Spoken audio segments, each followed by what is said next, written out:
Сәлематсыңдар ма балалар? Қазақ тілі сабағына қош келдіңдер. Бөлім тақырыбы адамның сыртқы келбеті және мінезі. Сабағымыздың тақырыбы мінез ақылдың сауыты. Бүгінгі сабақта білетіндеріңіз, берілген мәтінге сәйкес кіріспе, негізгі және қорытынды бөлімдерді қамтитын қарапайым жоспар құрамыз. Амоним, антоним, синонимдерді көркемдік ерекшеліктеріне сай ажыратамыз. Бағалау критерийлері. Берілген мәтінге сәйкес кіріспе, негізгі және қорытынды бөлімдерді қамтитын қарапайым жоспар құрады. Амоним, антоним, синонимдерді көркемдік ерекшеліктеріне сай қолданады. Алдымен мәтінге назар салайық. Адам бойындағы жақсы жаман қасиеттер болады екен. Міне осындағы ақылдылықты, адалдықты, қарапайымдылықты, кішіпейілділікті, инабаттылықты, шыншылдықты ата-аналарымыз, ата-бабаларымыз, ұстаздарымыз үйретеді. Ал осындай жақсы қасиеттерді ананың ақ сүтімен, бал тілінен бойымызға сіңіреміз.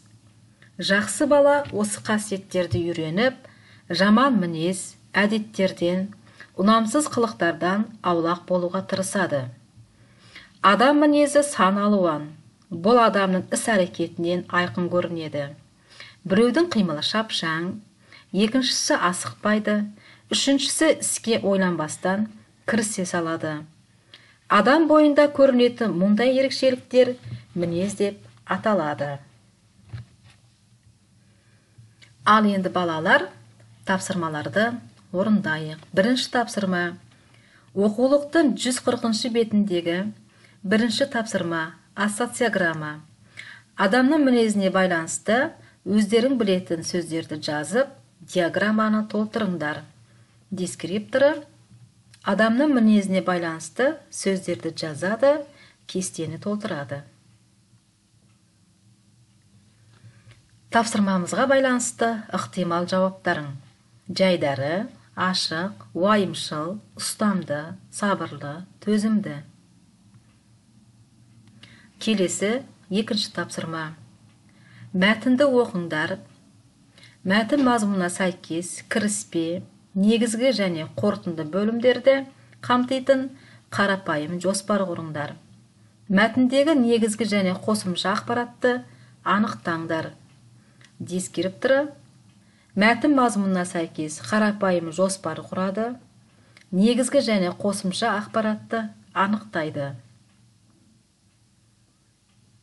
Тапсырманы орындап болсақ, өзімізді тексерейік.